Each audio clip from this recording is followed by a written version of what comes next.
ಈ ಒಂದು ಕಾರ್ಯಕ್ರಮಕ್ಕೆ ಎಲ್ಲರೂ ಬಂದಿರ್ಬೋದು. ಇದೇ ಒಂದು ಜಾಗದಲ್ಲಿ ನಾವು ಬಸವೇಶ್ವರ ದೇವಸ್ಥಾನ ಟ್ರಸ್ಟ್ ನ ಓಪನ್ ಮಾಡಿದ್ವಿ. ಆ ಒಂದು ಟ್ರಸ್ಟ್ ನ ಮುಖ್ಯ ಅತಿಥಿಗಳು ಕೂಡ ನಮ್ಮ ವಿರೂಪಾಕ್ಷ ಸಾಹೇಬರು. ಅದರಿಂದ ನಮ್ಮ ಮತ್ತು ಅವರ ಒಂದು ಬಾಂಧವ್ಯ ಮೂಡುಬಿಡುತ್ತೆ ತುಂಬಾನೇ ಇದೆ. ಇವರು ಇಲ್ಲಿಗೆ ಮುಖ್ಯ ಅತಿಥಿಗಳಾಗಿ ಬರೋದಕ್ಕೆ ಮುಂಚೆನೆ ನಮ್ಮ ಒಂದು ಗ್ರಾಮಕ್ಕೆ ಇವರು ಒಂದು ಬಸವೇಶ್ವರ ದೇವಸ್ಥಾನ ಟ್ರಸ್ಟ್ ಅಂತ ಏನು ಮಾಡಿದೀವಿ ಅದಕ್ಕೂ ಕೂಡ ಇವರು ಮುಖ್ಯ ಒಂದು ಅತಿಥಿಗಳಾಗಿ ಬಂದು ಆ ಒಂದು ದಿನ ಒಂದು ಕೂಡ ಒಂದು ಉದ್ಘಾಟನೆ ನಾವು ಮಾಡಿದ್ರು. ಈಗ ಅದೇ ರೀತಿಯಾಗಿ ನಮ್ಮ ಊರಿನ ಒಂದು ಬಾಂಧವ್ಯದ ಮುಂದುವರಿಕೆ ಭಾಗವಾಗಿ ಮುಖ್ಯ ಅತಿಥಿಗಳಾಗಿ ಆಗಮಿಸಿದ್ದಾರೆ. ಅವರು ಈ ಒಂದು ಕಾರ್ಯಕ್ರಮದ ಕುರಿತು ಮಾತನಾಡಬೇಕಾಗಿ ಕೇಳ್ಕೊಳ್ತಾ ಇದ್ದಾರೆ. ಡೈರಿ ಬಂದಿದೆ, ಅಲ್ಲಿ ಎಲ್ಲ ನಿಮ್ಮ ಹೆಸರು ಮತ್ತೆ ನಿಮ್ಮ ಫೋನ್ ನಂಬರ್ ಬರೀರಿ. ನಿಮ್ಮ ಗ್ರಾಮದಲ್ಲಿ ನಡೆಯುವಂತ ಎಲ್ಲ ಕಾರ್ಯಕ್ರಮ ಯೂಟ್ಯೂಬ್ ಅಲ್ಲಿ ಅಪ್ಲೋಡ್ ಆಗುತ್ತೆ. ಅದನ್ನ ನಿಮ್ಗೆ ಲಿಂಕ್ ಅನ್ನ ಕಳ್ಸ್ಕೊಡ್ತೀನಿ. ಬಹುಶಃ ಡೈರಿ ಎಲ್ಲೋ ಬಂದಿರಬಹುದು. ಎಲ್ಲಿದೆ ಡೈರಿ? ಎಲ್ಲ ಹತ್ರ ಸೈನ್ ಹಾಕ್ಸ್ಕೊಡಿ.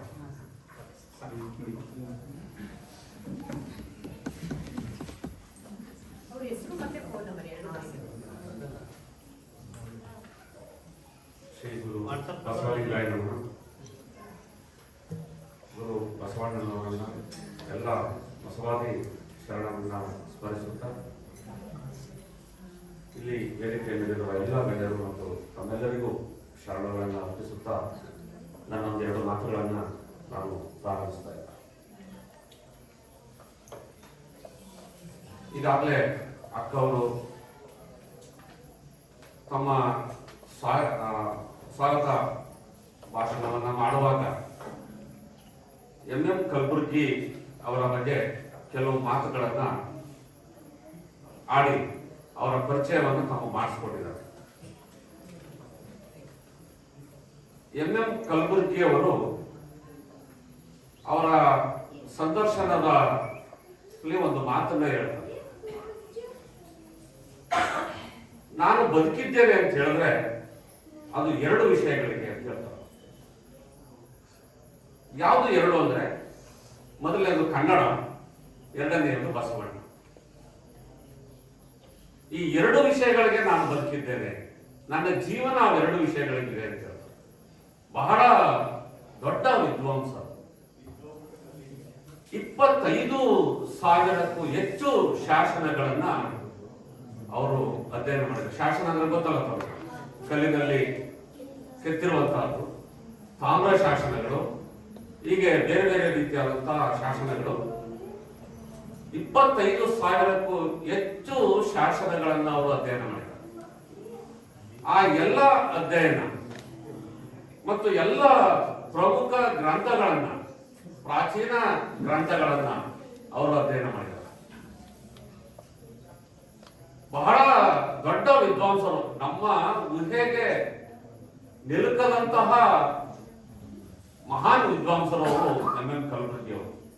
ಅವರು ಮಾಡಿರುವಂತಹ ಕೆಲಸ, ಅವರು ಬರೆದಿರುವಂತಹ ಪುಸ್ತಕ ಏನಿದೆಯೋ ಅದನ್ನ ನಾವು ನಮ್ಮ ಜೀವಮಾನದಲ್ಲಿ ಪೂರ್ಣವಾಗಿ ಓದಲಿಕ್ಕೆ ಆಗೋದಿಲ್ಲ ಅಂತ ಅನ್ಸುತ್ತೆ. ಅಷ್ಟು ಒಂದು ಲೈಬ್ರರಿನೇ ಆಗುತ್ತೆ. ಅವ್ರು ಬರೆದಿರ್ತಕ್ಕಂಥ ಪುಸ್ತಕಗಳು ಒಂದು ಲೈಬ್ರರಿನೇ ಆಗುತ್ತೆ. ಅಷ್ಟು ಬರವಣಿಗೆಯನ್ನ, ಸಂಶೋಧನೆಯನ್ನ ಎಂ ಕಲಬುರ್ಗಿ ಅವರು ಮಾಡಿದ್ದಾರೆ. ಆ ಮಾರ್ಗ ಅಂತೇಳಿ 8 ಸಂಪುಟಗಳು ಬಹಳ ಅತ್ಯಂತ ಉಪಯುಕ್ತವಾದಂತಹ ಸಂಶೋಧನಾ ಗ್ರಂಥಗಳು ಅವರು ಬರೆದಿರ್ತಕ್ಕಂಥದ್ದು.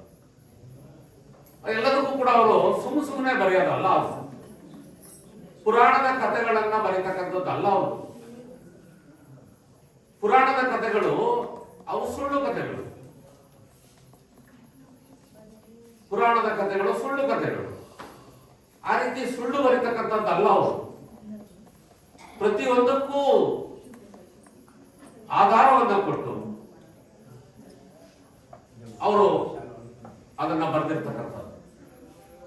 ಹಾಗಾಗಿ ಅವರ ಒಂದು ಸಂಶೋಧನೆ, ಅವರ ಅಧ್ಯಯನ ಮತ್ತು ಅವರ ಬರವಣಿಗೆ ಏನಿದೆ ಅದು ಇವತ್ತು ಕರ್ನಾಟಕದಲ್ಲೇ ಇಡೀ ಭಾರತದಲ್ಲಿ ಅತ್ಯುನ್ನತ ಮಟ್ಟದಲ್ಲಿ ಇವತ್ತು ಇದೆ. ದುರದೃಷ್ಟವಶಾತ್ ಅನಂತ ಮೂರ್ತಿ ಅಂತ ಒಬ್ರು ಬ್ರಾಹ್ಮಣ ಸಾಹಿತಿ ಇದ್ರು. ಅವ್ರು ಯಾವುದೋ ಒಂದು ಪ್ರಸಂಗದಲ್ಲಿ ಹೇಳಿದಂತಹ ಒಂದು ಮಾತನ್ನ ಕಲಬುರ್ಗಿಯವರು ಯಾವುದೋ ಒಂದು ಸಂದರ್ಭದಲ್ಲಿ ಪುನರುಚ್ಚಾರ ಮಾಡ್ತಾರೆ. ಅದು ಕಲಬುರ್ಗಿಯವರ ಮಾತಲ್ಲ, ಅದು ಅನಂತಮೂರ್ತಿಯವರ ಮಾತು. ಅದು ಅನಂತಮೂರ್ತಿಯವರ ಮಾತನ್ನ ಕಲಬುರ್ಗಿಯವರು ಅನಂತಮೂರ್ತಿಯವರು ಈ ರೀತಿ ಹೇಳಿದ್ರು ಅಂತ ಹೇಳ್ತಾರೆ. ಅದು ಒಂದೇ ಒಂದು ಕಾರಣಕ್ಕೆ ಅವರನ್ನ ಈ ಸೆಪ್ಟೆಂಬರ್ 30, 2015 ರಂದು ಅವರ ಮನೆಯಲ್ಲಿ ಗುಂಡಿಟ್ಟು ಸಾಯಿಸ್ತಾರೆ. ಕೊಲೆ ಆಗುತ್ತೆ ಎಂ ಕಲಬುರ್ಗಿ. ಈ ಕೊಲೆ ಬಸವಾದಿ ಶರಣರ ಕಾಲದಿಂದಲೂ ಬಸವಾದಿ ಶರಣರ ಮೇಲೂ ಕೂಡ ಇಂಥದ್ದೇ ಕ್ರಮಗಳು ನಡೆದಿತ್ತು. ಬಸವಣ್ಣನವರಿಗೆ ಗಡೀಪಾರು ಶಿಕ್ಷೆಯನ್ನು ವಿಧಿಸ್ತಾರೆ ಕೊನೆಯಲ್ಲಿ. ಏನು ಕಲ್ಯಾಣ ರಾಜ್ಯದಿಂದ ಹೊರಗಡೆ ಹೋಗ್ತಕ್ಕಂಥದ್ದು. ಇನ್ನು ಉಳಿದಂತಹ ಶರಣರನ್ನ ಸಿಕ್ಕಲ್ಲಿ ಅವರನ್ನ ಸಾಯಿಸಬೇಕು ಅಂತಕ್ಕಂಥ ಒಂದು ಆದೇಶವನ್ನು ಅರಳಯ್ಯ ಮತ್ತು ಮಧುವರಸರ ಕುಟುಂಬವನ್ನ ಆನೆಕಾವಿನಲ್ಲಿ ಎಳಿಸಬೇಕು ಅಂತ ಹೇಳ್ತಕ್ಕಂಥ ಒಂದು ಆದೇಶವನ್ನು ನೋಡಿ. ಇದು ಬಸವಣ್ಣನವರ ಕಾಲದಿಂದಲೂ ಲಿಂಗಾಯತರ ಮೇಲೆ, ಲಿಂಗಾಯತ ಧರ್ಮದ ಮೇಲೆ ನಡೆದಿರ್ತಕ್ಕಂತಹ ಒಂದು ದೌರ್ಜನ್ಯ. ಅದು ಇವತ್ತಿಗೂ ಕೂಡ ಕೊನೆಯಾಗಿಲ್ಲ. ಯಾಕೆ ಈ ತರ ದೌರ್ಜನ್ಯ? ಇದಕ್ಕೆ ಕಾರಣ ಏನು? ಇದಕ್ಕೆ ಕಾರಣಗಳೇನು? ಯಾಕೆ ಎಂ ಕಲಬುರ್ಗಿ ಅಂತವರು ಕೊಲೆ ಆಗ್ತಾರೆ? ಅದಕ್ಕೆ ನಾನು ಒಂದು ಬಸವಣ್ಣನವರ ವಚನವನ್ನ ಒಂದು ಉಲ್ಲೇಖ ಮಾಡ್ತೇನೆ. ವೇದಕ್ಕೆ ಹೊರೆ ಕಟ್ಟುವೆ, ಶಾಸ್ತ್ರಕ್ಕೆ ನಿಗಳ ನಿಕ್ಕುವೆ, ತರ್ಕದ ಬೆನ್ನ ಬಾರನೆತ್ತುವೆ, ಆಗಮದ ಮೂಗ ಕೊಯ್ಯುವೆ, ನೋಡಯ್ಯ ಮಹಾರಾಣಿ ಕೂಡಲ ಸಂಗಮದೆ. ಏನು ಈ ವಚನದ ಅರ್ಥ? ಬಸವಣ್ಣನವರ ಈ ವಚನದ ಅರ್ಥ ಏನು? ಈ ಭಾರತದಲ್ಲಿ 12ನೆಯ ಶತಮಾನದವರೆಗೆ ಅಥವಾ ಇವತ್ತಿನ ಪ್ರಸಕ್ತ ದಿನದವರೆಗೆ ವೇದಗಳು, ಅವು ಧರ್ಮಶಾಸ್ತ್ರಗಳು, ಆಗಮಗಳು, ವೇದಗಳು, ಆಗಮಗಳು, ಈ ಎಲ್ಲ ಇವು ಧರ್ಮಶಾಸ್ತ್ರಗಳು, ಅವುಗಳಿಗೆ ವಿರುದ್ಧವಾಗಿ ಮಾತಾಡುವಾಗಿಲ್ಲ. ಅವುಗಳಲ್ಲಿರ್ತಕ್ಕಂಥದ್ದೆಲ್ಲವೂ ಸತ್ಯ ಅಂತ ಏನು ಹೇಳ್ತಾ ಇದ್ರು, ಅದಕ್ಕೆ ಬಸವಣ್ಣನವರು ಮತ್ತು ಬಸವಾದಿ ಶರಣರು ವಿರುದ್ಧವಾಗ್ತಾರೆ. ವೇದಗಳನ್ನ ತಿರಸ್ಕರಿಸ್ತಾರೆ. ವೇದಕ್ಕೆ ಹೊರೆ ಕಟ್ಟುವೆ. ನೋಡಿ, ವೇದ ಆಗಮ ಎಲ್ಲವನ್ನ ಬಸವಾದಿ ಶರಣರು ಸಂಪೂರ್ಣವಾಗಿ ಅದನ್ನ ತಿರಸ್ಕಾರ ಮಾಡ್ತಾರೆ. ಹಾಗಾಗಿ ಈ ಒಂದು ದೌರ್ಜನ್ಯ ಲಿಂಗಾಯತರ ಮೇಲೆ ಬಸವಣ್ಣನವರ ಕಾಲದಿಂದ ಇವತ್ತಿನವರೆಗೂ ಇದು ಸತತವಾಗಿ ನಡ್ಕೊಂಡೇ ಬಂದಿದೆ. ಲಿಂಗಾಯತ ಧರ್ಮ ವೇದಗಳನ್ನಾಗ್ಲಿ ಆಗಮಗಳನ್ನಾಗ್ಲಿ ಯಾವುದನ್ನು ಸಹ ಒಪ್ಪೋದಿಲ್ಲ. ಆದರೆ ನಾವು ಅದನ್ನ ತಿಳ್ಕೊಂಡ್ವಿ. ಇದು ನಮ್ಮ ಸಮಸ್ಯೆ, ಧರ್ಮದ ಸಮಸ್ಯೆ ಅಲ್ಲ ಇದು ನಮ್ಮಗಳ ಸಮಸ್ಯೆ. ನಾವು ಇದನ್ನ ತಿಳ್ಕೊಂಡ್ವಿ. ಹಾಗಾದ್ರೆ ನಾವು ಹಿಂದೂಗಳ ಅಂತಕ್ಕಂಥ ಪ್ರಶ್ನೆ ಬರುತ್ತೆ. ಹಿಂದೂಗಳ ಅಲ್ಲವಾ? ಯಾಕಂದ್ರೆ ಹೇಳಿದ್ರೆ ನಾನು ವೇದಗಳನ್ನ ನಮ್ಮ ಧರ್ಮ ಒಪ್ಪೋದಿಲ್ಲ ಅಂತೇಳಿ. ಹಾಗಾದ್ರೆ ನಾವು ಹಿಂದೂಗಳ ಅಲ್ವಾ ಅಂತಕ್ಕಂಥ ಪ್ರಶ್ನೆ. ಮೊದಲನೇದಾಗಿ ಹಿಂದೂ ಅಂತಕ್ಕಂಥದ್ದು ಅದು ಧರ್ಮನೇ ಅಲ್ಲ. ಹಿಂದೂ ಅಂತಕ್ಕಂಥದ್ದು ಧರ್ಮನೇ ಅಲ್ಲ. ಸಿಂಧೂ ನದಿಯಿಂದ ಏನು ದಕ್ಷಿಣ ಭಾಗಕ್ಕೆ ವಾಸ ಮಾಡ್ತಕ್ಕಂಥ ಜನಗಳನ್ನ ಹಿಂದೂ ಜನಾಂಗ ಅಂತ ಕರೆದಿದ್ದಾರೆ. ಹಿಂದೂ ಅಂತಕ್ಕಂಥದ್ದು ಅದು ಧರ್ಮನೇ ಅಲ್ಲ. ಈಗ ನಾನು ಹೇಳಿದ್ರೆ ನಿಮ್ಗೆ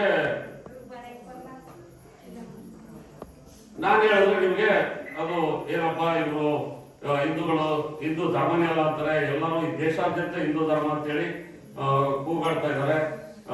ಇವರು ಹಿಂದೂ ಧರ್ಮ ಅಲ್ಲ ಅಂತ ಹೇಳ್ತಾರೆ ಅಂತ ನಿಮ್ಗೆ ಯಾಕೋ ಆಶ್ಚರ್ಯ ಆಗ್ತದೆ. ಈ ವಿಡಿಯೋ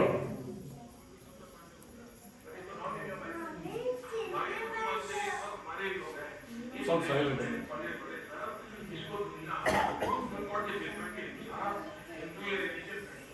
ಏನು आप रिलीजन में चले गए, हम सुप्रीम कोर्ट के जजमेंट ಹೇಳ್ತಾ ಇದೆಯಾ सुप्रीम कोर्ट के जजमेंट के हिसाब से इंक्लूड किया होता है और उसमें न बुद्ध को इतराज है न सिंह को इतराज है, इतना ही नहीं आज भी ಯಾರು ಹೇಳ್ತಾ ಇರೋದು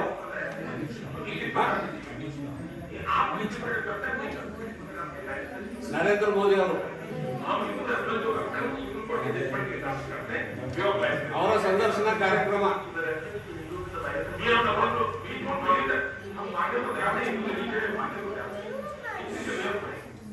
ಇಂದು ರಿಲಿಜನ್ ನಹಿ ಹೈ ಹಿಂದೂ ಅಂತಕ್ಕಂಥದ್ದು ಅದು ಧರ್ಮ ಅಲ್ಲ, ಅದು ಒಂದು ಸಂಸ್ಕೃತಿ. ಅದು ಯಾರು ಹೇಳ್ತಾ ಇರೋದು?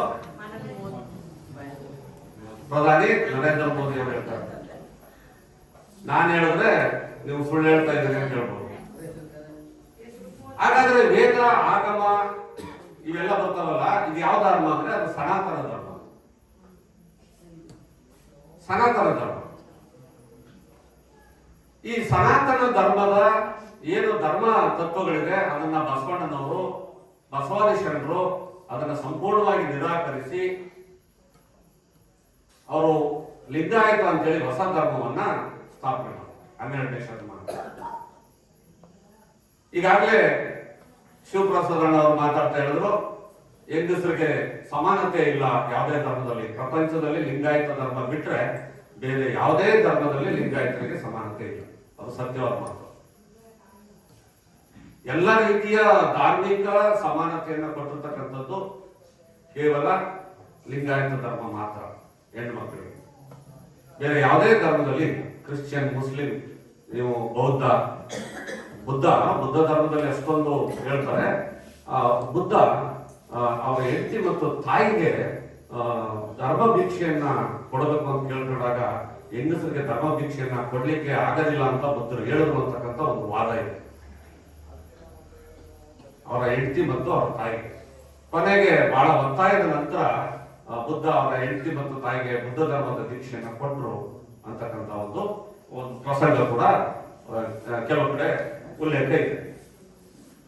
ಹಾಗಾಗಿ ಜೈನ ಧರ್ಮದಲ್ಲಾಗಲಿ ಸಿಖ್ ಧರ್ಮ ಯಾವುದರಲ್ಲೂ ಸಹ ಧಾರ್ಮಿಕ ಸಮಾನತೆ ಸ್ಥಾನಮಾನಗಳು ಹೆಣ್ಮಕ್ಳಿಗಿಲ್ಲ. ಲಿಂಗಾಯತದಲ್ಲಿ ಮಾತ್ರ ಬಸವಾದಿ ಶರಣರು ಅದನ್ನ ಕೊಟ್ಟಿದ್ದಾರೆ. ಹಾಗಾಗಿ ಹಿಂದೂ ಧರ್ಮದ ತತ್ವಗಳನ್ನ ಯಾಕೆ ನಿರಾಕರಿಸಿದ್ರು ಮತ್ತು ನಾವು ಅದನ್ನ ಒಪ್ಕೊಳ್ಬೇಕ ಈಗ ನಾವು ಹಿಂದೂಗಳು ಅಂತ ಹೇಳ್ಬೇಕಂದ್ರೆ ಮುಖ್ಯವಾದ ಕಾರಣ ಹಿಂದೂ ಧರ್ಮದಲ್ಲಿ 4 ವರ್ಣಗಳಿವೆ: ಬ್ರಾಹ್ಮಣ, ಕ್ಷತ್ರಿಯ, ವೈಶ್ಯ, ಶೂದ್ರ. ನಾವು ಯಾವ ವರ್ಣದಲ್ಲಿ ಬರ್ತೀವಿ? ಬ್ರಾಹ್ಮಣರಲ್ಲ. ಬ್ರಾಹ್ಮಣರಂದ್ರೆ ಜನಿವಾರ ಹಾಕ್ಬೇಕು, ನಾವು ಜನಿವಾರ ಹಾಕಲ್ಲ, ಆದ್ರಿಂದ ಬ್ರಾಹ್ಮಣರಲ್ಲ. ಕ್ಷತ್ರಿಯರಲ್ಲ, ದೇಶ ಆಡ್ತಕ್ಕಂಥವ್ರು, ಯುದ್ಧ ಮಾಡ್ತಕ್ಕಂಥವ್ರು ಕ್ಷತ್ರಿಯರಲ್ಲ. ಅದೇ ರೀತಿ ವೈಶ್ಯರು ಅಲ್ಲ, ವ್ಯಾಪಾರಿಗಳು ಅಲ್ಲ. ಆದ್ರಿಂದ ನಾವು 4ನೇ ವರ್ಗ ನಾವು ಬರ್ತಕ್ಕಂಥದ್ದು ಶೂದ್ರರು. ಈ ಶೂದ್ರರು ಅಂತ ಹೇಳೋದಕ್ಕೆ ಕರ್ನಾಟಕ ಹೈಕೋರ್ಟ್ 1960ರಲ್ಲಿ ಕೊಟ್ಟಿರ್ತಕ್ಕಂಥ ವಿಭಾಗೀಯ ಪೀಠದ ತೀರ್ಪಿನಲ್ಲಿ ಬಹಳ ಸ್ಪಷ್ಟವಾಗಿ ಕರ್ನಾಟಕ ಉಚ್ಚ ನ್ಯಾಯಾಲಯ ಹೇಳುತ್ತೆ, ಲಿಂಗಾಯತರು ಶೂದ್ರರು. ಲಿಂಗಾಯತರು ಶೂದ್ರರು. ಈಗ ಇದು ಬಹಳ ಅಪಮಾನದ ಪ್ರಶ್ನೆ ನಮಗೆ ವಿಚಾರ. ಶೂದ್ರರು ಅಂತಕ್ಕಂಥದ್ದು ಬಹಳ ಅವಮಾನಕರವಾದಂತಹ ಒಂದು ಪದ. ಅವರು ಹೈಕೋರ್ಟಲ್ಲಿ ಅದನ್ನೇ ಹೇಳ್ತಾರೆ. ನಮ್ಗೆ ಗೊತ್ತಿದೆ ಈ ಶೂದ್ರ ಅಂತಕ್ಕಂಥ ಪದ ಬಹಳ ಅವಮಾನಕರವಾದಂತಹ ಪದ. ಅದರಲ್ಲಿ ಆ ಪದನ ನೀವು ಲಿಂಗಾಯತರಿಗೆ ಶೂದ್ರ ಅಂದ್ರೆ ನಿಮ್ಗೆ ಅವಮಾನ ಆಗುತ್ತೆ ನೋಡಿ. ಆ ಜಡ್ಜ್ಮೆಂಟ್ ಬರೀತಾರ ಏನಂತ, ಈ ನಿಮ್ಮನ್ನ ಶೂದ್ರ ಅಂದ್ರೆ ನಿಮ್ಗೆ ಅವಮಾನ ಅಂತ ಗೊತ್ತು, ನಮಗೂ ಗೊತ್ತು. ಶೂದ್ರ ಅಂತ ಹೇಳಿದ್ರೆ ಲಿಂಗಾಯತನ ಅದು ಅಪಮಾನ ಅಂತ ಗೊತ್ತು. ಆದ್ರೆ ನಮ್ಗೆ ಅಧಿಕಾರ ಇಲ್ಲ. ನೀವು ಅದಕ್ಕೆ ಏನ್ ಮಾಡಬೇಕು? ಸರ್ಕಾರದ ಮೊರೆ ಹೋಗಿ ನೀವು ಶೂದ್ರತ್ವದಿಂದ ಹೊರಗಡೆ ಬರಬೇಕು ಅಂತ. ಅದಕ್ಕಾಗಿ ನಾವು ಪ್ರತ್ಯೇಕ ಧರ್ಮ ಮಾನ್ಯತೆಯನ್ನ ಕೇಳ್ತಾ ಇರ್ತಕ್ಕಂಥ. ನಾವು ಶೂದ್ರರಲ್ಲ. ನೋಡಿ, ಒಂದು ವಿಚಾರ ತಿಳ್ಕೊಳ್ಳಿ. ಕೇವಲ ನಾನು ನೀವು ಶೂದ್ರರಾದ್ರೆ ಪರವಾಗಿಲ್ಲ, ಆದ್ರೆ ಗುರುಮಲ್ಲೇಶ್ವರು ಶೂದ್ರ ಆಗ್ತಾರೆ, ಮಹಾದೇಶ್ವರ ಶೂದ್ರರಾಗ್ತಾರೆ, ಆಯ್ತಾ, ಮುರುಘರಾಜೇಂದ್ರ ಸ್ವಾಮೀಜಿ ಅವರು ಶೂದ್ರರಾಗ್ತಾರೆ, ಕಂಬಳೇಶ್ವರ ಶೂದ್ರರಾಗ್ತಾರೆ. ಎಲ್ಲ ಮೊನ್ನೆ ನಾವು ನಡೆದಾಡುವ ದೇವರು ಅಂತ ಶಿವಕುಮಾರ ಸ್ವಾಮೀಜಿ ಅವರೇನು ಹೇಳ್ತಾ ಇದ್ದೀವಿ, ಅವರು ಕೂಡ ಶೂದ್ರರಾಗ್ತಾರೆ. ಒಪ್ಕೊಳ್ತೀರ ಅವ್ರನ್ನ ಶೂದ್ರರು ಅಂತ? ಸಾಧ್ಯನಾ ಅದು? ಯಾಕೆ ನಾವು ಪ್ರತ್ಯೇಕ ಧರ್ಮ ಸ್ಥಾನಮಾನವನ್ನ ಕೇಳ್ತಾ ಇದ್ದೀವಿ ಅಂತ ಹೇಳಿದ್ರೆ, ನಾವು ಈ ಶೂದ್ರ ಅನ್ನುವ ಪದದಿಂದ ನಾವು ಹೊರಗಡೆ ಬರಬೇಕು. ನಾವು ಶೂದ್ರರಲ್ಲ, ನಾವು ಶ್ರೇಷ್ಠರು. ನಮ್ಮ ಧರ್ಮ ಶ್ರೇಷ್ಠ ಧರ್ಮ ಅನ್ನೋದನ್ನ ನಾವು ಸಾಬೀತುಪಡಿಸಬೇಕು. ಅದಕ್ಕಾಗಿ ನಾವು ಹಿಂದೂಗಳಲ್ಲ. ಇದು ಒಂದು ವಿಚಾರ. ಎರಡನೇ ವಿಚಾರ, ವೀರಶೈವ ಲಿಂಗಾಯತ. ನೋಡಿ, ಎಂ ಕಲಬುರ್ಗಿ ಅವರದು ಪುಸ್ತಕ ತಂದಿರ್ಬೇಕು ಮಾರಾಟಕ್ಕೆ. ತಂದಿದ್ದೀರಾ ಪುಸ್ತಕಗಳು ತಂದಿದ್ದೀರಾ? ನೋಡಿ, ಪುಸ್ತಕಗಳನ್ನ ತರಿಸಿದ್ದೀವಿ ನಾವು. ಎಂ ಕಲಬುರ್ಗಿ ಅವರು ಬರೆದಿರ್ತಕ್ಕಂಥ ಕೆಲವು ಲೇಖನಗಳನ್ನ, ಆಯ್ದ ಲೇಖನಗಳನ್ನ ಇದರಲ್ಲಿ ಸಂಕಲನ ಮಾಡಿ ಕೊಟ್ಟಿದೆ. ಇದು ಲಿಂಗಾಯತ ಸ್ವತಂತ್ರ ಧರ್ಮ ಅಂತೇಳಿ ಎಂ ಕಲಬುರ್ಗಿ ಅವರ ಪುಸ್ತಕ. ಇದರಲ್ಲಿ ಅವರು ಬಹಳ ಅವರ ಸಂಶೋಧನೆಯ ಕೆಲವು ಲೇಖನಗಳನ್ನು ಕೊಟ್ಟಿದ್ದಾರೆ. ಈ ಪುಸ್ತಕದ ಬೆಲೆ 100 ರೂಪಾಯಿ. ಆದ್ರೆ ನಾವು ಅದನ್ನ ಏನು ಅದು ನಮಗೆ ಪಬ್ಲಿಷರ್ ಏನ್ ಕೊಟ್ಟಿದ್ರು ಆ ರೇಟ್ಗೆ ಅದನ್ನ ನಾವು ಮಾರಾಟ ಮಾಡ್ತೇವೆ, 70 ರೂಪಾಯಿ. ಶಿವಪ್ರಸಾದ್ ಅವರು ತಂದಿದ್ದಾರೆ. ಆಸಕ್ತಿ ಇರ್ತಕ್ಕಂಥವ್ರು ಅದನ್ನ ಕೊಂಡ್ಕೊಂಡು ಓದ್ಬೇಕಾದ್ರೆ, ಓದಿದ್ರೆ ಅರ್ಥ ಆಗುತ್ತೆ. ನಾನು ಹೇಳ್ತಕ್ಕಂಥ ಸುಳ್ಳ ಸತ್ಯವಂತ ಬೇಕಾದ್ರೆ ನಾನೇನ್ ಸತ್ಯ ಹೇಳ್ತಾ ಇದ್ದೀನಿ ಅಂತ ನೀವು ಹೊಂದ್ಕೊಳ್ಳಬಾರ್ದು. ಓದಿ ಖಚಿತ ಮಾಡ್ಕೋಬೇಕು, ನೀವು ಸತ್ಯ ಹೇಳೋದ ಸುಳ್ಳು ಹೇಳೋದ ಅಂತ. ನೀವು ಓದಿಲ್ಲ ಅಂದ್ರೆ ನಾ ಹೇಳಿದ್ರೆ ಸತ್ಯ ಅಂತ ಅಂದ್ಕೊಂಡು ನನಗೆ ಹೋಗ್ಬೇಕು, ಅದಾಗಬಾರ್ದು. ನೋಡಿ, ಇದರಲ್ಲಿ ಅವರು ಬಹಳ ಸ್ಪಷ್ಟವಾಗಿ ಹೇಳ್ತಾರೆ, ಇದು ವೀರಶೈವ 12ನೇ ಶತಮಾನಕ್ಕಿಂತ ಮೊದಲು ಇತ್ತ ಅಂತಕ್ಕಂಥ ಪ್ರಶ್ನೆ. ಅದಕ್ಕೆ ಯಾವುದೇ ದಾಖಲೆಗಳು ಲಭ್ಯತೆ ಇಲ್ಲ. ಶಾಸನಗಳಾಗಲಿ, ಯಾವುದೇ ಸಂಸ್ಕೃತ, ತಮಿಳು, ತೆಲುಗು, ಕನ್ನಡದ ಯಾವುದೇ ಗ್ರಂಥಗಳಲ್ಲಿ ವೀರಶೈವ ಪದದ ಉಲ್ಲೇಖ ಇಲ್ಲ. ಅದನ್ನ ಗಮನಿಸಬೇಕು. ಬಸವಣ್ಣನವರು ಬರೋದಕ್ಕಿಂತ ಮೊದಲು ಇಲ್ಲ. ಮತ್ತೆ ವೀರಶೈವ ಪದದ ಮೊದಲ ಬಳಕೆ ಯಾವಾಗ ಬರುತ್ತೆ ಅಂತ ಹೇಳಿದ್ರೆ 14ನೇಯ 13ನೇಯ ಶತಮಾನದ ಉತ್ತರಾರ್ಧ ಭಾಗದಲ್ಲಿ ಭೀಮಕವಿ ಬರೆದಂತಹ ಬಸವ ಪುರಾಣಮು ಅನ್ನುವಂತಹ ಗ್ರಂಥದಲ್ಲಿ ಮೊದಲನೇ ಬಾರಿಗೆ ವೀರಶೈವ ಪದ ಕಾಣಿಸ್ಕೊಳ್ಳುತ್ತೆ. ಅಂದ್ರೆ 1350ರಿಂದ 1400ನೇ ಇಸ್ವಿಯ ಮಧ್ಯಭಾಗದಲ್ಲಿ 14ನೇ ಶತಮಾನದಲ್ಲಿ ಈ ಪದ ಕಾಣಿಸ್ಕೊಳ್ಳುತ್ತೆ. ಬಸವಣ್ಣನವರು ಲಿಂಗೈಕ್ಯರಾದ ಸುಮಾರು 200 ವರ್ಷಗಳ ನಂತರ ಮೊದಲ ಬಾರಿಗೆ ಈ ವೀರಶೈವ ಪದ ಕಾಣಿಸ್ಕೊಳ್ಳುತ್ತೆ. ಅದಕ್ಕೂ ಮೊದಲು ಅದನ್ನ ಒಂದು ವ್ರತವಾಗಿತ್ತು ಅಂತಕ್ಕಂಥ ಒಂದು ಸಂಶೋಧನಾ ವಿಷಯ ಕೂಡ ಇದೆ. ವೀರಶೈವ ವ್ರತ, ಅದು ಜಾತಿನೂ ಅಲ್ಲ, ಅದು ಧರ್ಮನೂ ಅಲ್ಲ, ಅದು ಒಂದು ವ್ರತ ಆಗಿತ್ತು, ಒಂದು ಆಚರಣೆ ಇತ್ತು ಅದು ಅಂತಕ್ಕಂಥದ್ದು. ಹಾಗಾಗಿ ಈ ವೀರಶೈವ ಅಂತ ಪದ ಬಂದಿದ್ದೆ ಬಸವಣ್ಣನವರ ಲಿಂಗೈಕ್ಯರಾದ ಸುಮಾರು 200 ವರ್ಷಗಳ ನಂತರ. ದಾಖಲೆಯ ಪ್ರಕಾರ ನಾವು ಹೇಳ್ಬೇಕಾದ್ರೆ ಇದು 5000 ವರ್ಷದಿಂದ ಇತ್ತು, 6000 ವರ್ಷದಿಂದ ಇತ್ತು ಅಂತ ಹೇಳ್ತಾರೆ. ಯಾವ ದಾಖಲೆಗಳು ನಮಗೆ ಈ ಕ್ಷಣದವರೆಗೆ ಇದಕ್ಕೆ ಲಭ್ಯತೆ ಇಲ್ಲ. ಮತ್ತೆ ಈ ವೀರಶೈವ ಸಿದ್ಧಾಂತವನ್ನ ಮಂಡಿಸ್ತಕ್ಕಂಥವ್ರು ಆಧಾರವಾಗಿ ಇಟ್ಕೊಳ್ತಕ್ಕಂಥದ್ದು ಸಿದ್ಧಾಂತ ಶಿಖಾಮಣಿ ಅನ್ನುವಂತ ಒಂದು ಗ್ರಂಥ. ವೀರಶೈವ ಸಿದ್ಧಾಂತ ಶಿಖಾಮಣಿ. ವೀರಶೈವ ಸಿದ್ಧಾಂತ ಶಿಖಾಮಣಿ ಸುಮಾರು 5000-6000 ವರ್ಷಗಳ ಹಿಂದೆನೆ ಅದು ರಚನೆ ಆಗಿದೆ. ಮತ್ತೆ ಏನು ರೇಣುಕಾಚಾರ್ಯರು 5-6 ವರ್ಷಗಳ ಹಿಂದೆ ಹುಟ್ಟಿದ್ರು ಅವರು ಬಲ್ಲಿಪಾಕಿಯಲ್ಲಿ ಲಿಂಗೋದ್ಭವರಾದರು. ಅವರು ಅದನ್ನ ಅಗಸ್ತ್ಯ ಋಷಿಗೆ ಅದನ್ನ ಬೋಧನೆ ಮಾಡಿದ್ರು. ಶಂಕರಾಚಾರ್ಯರಿಗೆ ಲಿಂಗವನ್ನ ಕೊಟ್ಟರು ರೇಣುಕಾಚಾರ್ಯರು ಅಂತೆಲ್ಲ ಕಥೆಗಳನ್ನ ಹೇಳ್ತಾರೆ. ಅಗಸ್ತ್ಯರ ಕಾಲಮಾನ ನಂಬಿಕೊಂಡ್ರೆ, ಅಗಸ್ತ್ಯ ಇದ್ರು ಅಂತ ನಂಬಿಕೊಂಡ್ರೆ ಅಗಸ್ತ್ಯರ ಕಾಲಮಾನ ಯಾವುದು? ರಾಮಾಯಣ ಅಥವಾ ಮಹಾಭಾರತದ ಕಾಲ, ಸುಮಾರು 3,000-5,000 ವರ್ಷಗಳ ಹಿಂದೆ. ಶಂಕರಾಚಾರ್ಯರ ಕಾಲಮಾನ ಯಾವುದು? 6ನೇ ಶತಮಾನ, ಅಂದ್ರೆ 1400 ವರ್ಷಗಳ ಹಿಂದೆ. ಹಾಗಾದ್ರೆ 3000 ವರ್ಷಗಳಿಂದ ಶಂಕರಾಚಾರ್ಯರವರೆಗೆ ರೇಣುಕಾಚಾರ್ಯರು ಬದುಕಿದ್ರ? 4000-5000 ವರ್ಷಗಳವರೆಗೆ ಬದುಕಿದ್ರ ಅನ್ನುವಂಥ ಪ್ರಶ್ನೆ. ನೋಡಿ ಎಷ್ಟು ಒಂದು ಸುಳ್ಳು ಹೇಳಕ್ ಹೋದ್ರೆ 10 ಸುಳ್ಳು ಸಿಗಾಕೊಳ್ಳಿ, ಬರೇ ಸುಳ್ಳು. ಆ ನಂತರ ಸಿದ್ಧಾಂತ ಶಿಖಾಮಣಿ ರಚನೆ ಆಗಿದೆ. ಸಿದ್ಧಾಂತ ಶಿಖಾಮಣಿಯ ಎಲ್ಲ ಇದು ಕೂಡ ಸಾವಿರಾರು ವರ್ಷಗಳಿದ್ದು ಅಂತ. ಅದಕ್ಕೆ ಕುಂದೂರು ಮಠದ ಸ್ವಾಮೀಜಿಯವರು ಅದ್ರ ಬಗ್ಗೆ ದೊಡ್ಡ ಸಂಶೋಧನೆಯನ್ನ ಮಾಡಿದ್ದಾರೆ. ನೋಡಿ ಇಲ್ಲಿದೆ, ಆ ಪುಸ್ತಕ ತಂದಿದೆ ನಾನು. ಇದು ಸಿದ್ಧಾಂತ ಶಿಖಾಮಣಿ ಮತ್ತು ಶ್ರೀಕರ ಭಾಷ್ಯ ನಿಜದ ನಿಜವು, ಇದರ ನಿಜ ಸತ್ಯತೆ ಎಷ್ಟು, ಸಿದ್ಧಾಂತ ಶಿಖಾಮಣಿ. ಅವರು ಅದರಲ್ಲಿ ಸ್ಪಷ್ಟವಾಗಿ ಅವರ ಸಂಶೋಧನೆಯಲ್ಲಿ ಬಹಳಷ್ಟು ದೊಡ್ಡ ಅಧ್ಯಯನವನ್ನು ಮಾಡಿ ಅದನ್ನ ಅವರು ಈ ಗ್ರಂಥದಲ್ಲಿ ಸ್ಪಷ್ಟವಾಗಿ ಹೇಳ್ತಾರೆ. ಸಿದ್ಧಾಂತ ಶಿಖಾಮಣಿಯ ರಚನೆ ಅದು 15ನೇ ಶತಮಾನದಲ್ಲಿ ಉತ್ತರಾರ್ಧದಲ್ಲಿ ಆಗಿದೆ. 1450ರಿಂದ 1500 ಇಸ್ವಿನಲ್ಲಿ ಆಗಿದೆ. ಅಂದ್ರೆ ಬಸವಣ್ಣನವರು ಲಿಂಗಾಯತರಾದ ಸುಮಾರು 300 ವರ್ಷಗಳ ನಂತರ ಈ ಸಿದ್ಧಾಂತ ಶಿಖಾಮಣಿ ಗ್ರಂಥದ ರಚನೆಯಾಗಿದೆ.